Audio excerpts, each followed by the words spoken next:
Welcome back to the show. In just a moment, we will be joined by Justin Danhof, who is the General Counsel for the National Center for Public Policy Research, as well as the Director of the Center's Free Enterprise Project. Justin will be speaking with us a little bit about the movement that he calls Stop Corporate Tyranny, which, as we discussed at the top of the show, has a lot to do with confronting these massive conglomerates like Coca-Cola, like Delta Airlines, like UPS, like Major League Baseball, the league, I suppose, and their decision to weigh in on political matters all of a sudden. I mean, one thing that I hope to discuss with him is, whether or not these corporations are sort of making these political statements of their own accord because they want to, because they feel passionately about these issues, or for reasons that have more to do with pressure from various groups. We know in Georgia that Stacey Abrams and her voting rights group, or so-called voting rights group, exerted significant amounts of pressure on Coca-Cola and Delta as this fight first began over the bill that Brian Kemp signed just a couple of weeks ago. It's interesting because at this point, I was just listening to an interview that John Solomon, the CEO of Just the News, conducted with the former mayor of Cincinnati, Ken Blackwell. It was a podcast interview on the John Solomon Reports podcast, which I would really suggest everybody download and listen to.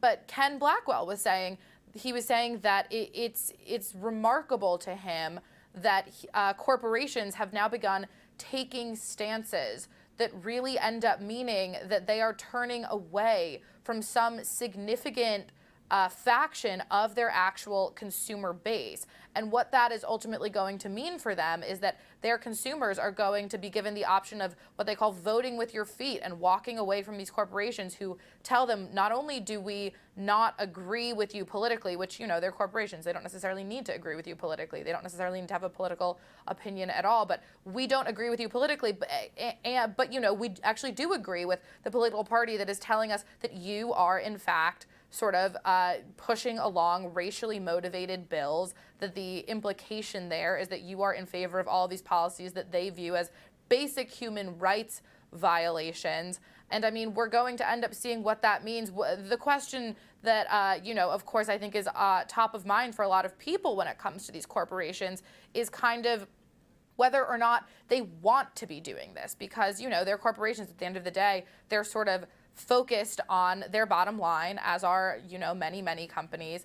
And being forced into these decisions is something that I think a good deal of CEOs were hoping would not happen anymore once President Trump was out of office, who, of course, sort of stoked this hyper-partisan political environment. It was sort of always a back and forth between him and the media, and we understood that. But they were hoping that once his term ended, things would settle down. Unfortunately for them, I mean, we don't want to be too sympathetic, but unfortunately for them, they have begun to see even more kind of challenges being brought forth that they now have to take hardline political stances on that they are not entirely ready to do, and that is going to isolate some part of their consumer base, whether that is the ones who agree with them or the ones who don't. I'm hearing now that Justin Danhof is on the line to discuss all this and more. Justin, good morning. How are you?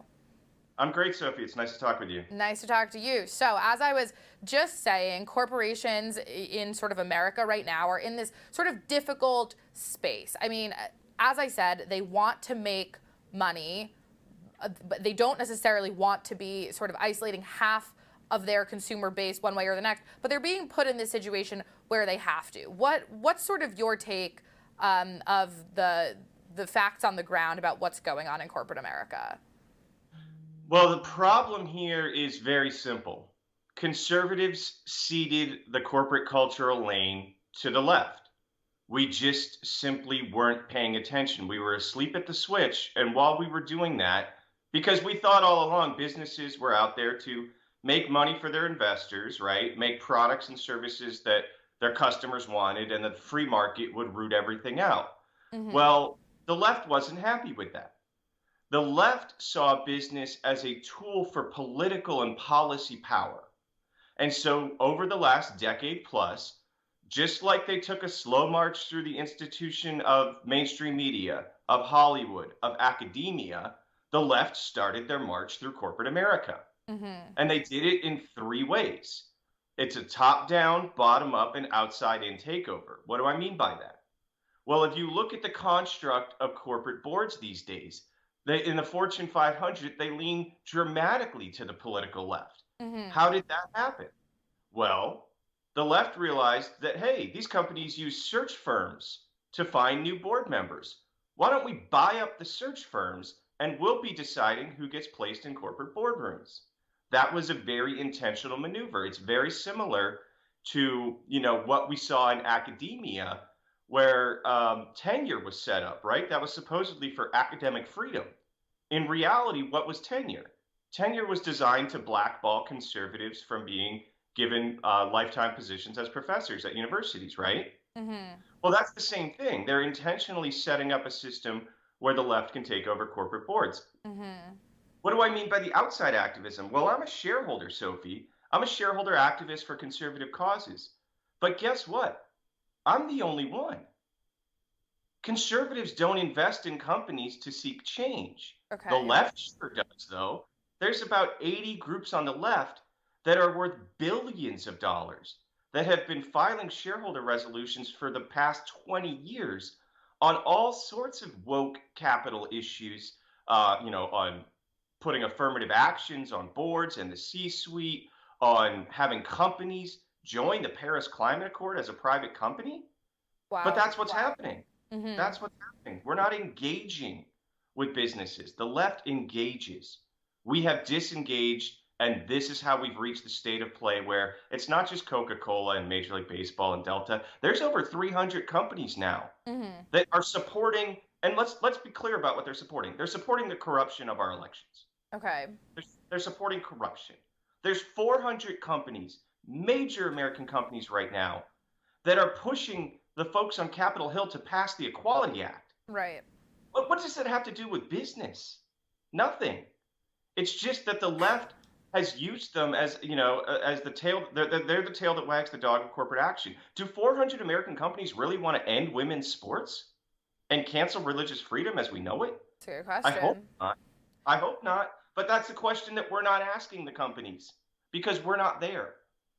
Okay, well, I mean, I think that's an interesting point. But so, Justin, briefly, so you don't buy the narrative that some of these CEOs and boards and major companies would actually rather stay out of the political fray, but have been pressured by outside groups to weigh in on issues like what's going on in Georgia. You don't buy that? You think it's because of who's actually controlling the corporations right now?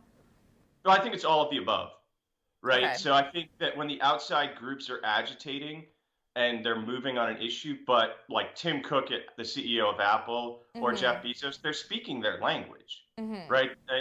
Larry Fink at BlackRock, Mark Benioff at Salesforce. These are far left individuals. Mm-hmm. So they're just hearing what they like to hear already. They've Mm-hmm. set up boards of directors that are just echo chambers for their own political beliefs anyway. So when the outside groups are saying the same things that the CEOs and boards already believe, then sure. And let me tell you, because So I've been sorry, engaged. Justin. We're about to go to break. Have to cut you off. Please come back and continue telling us about this issue. It is interesting and it is important. You're watching Justin News AM. We'll be right back.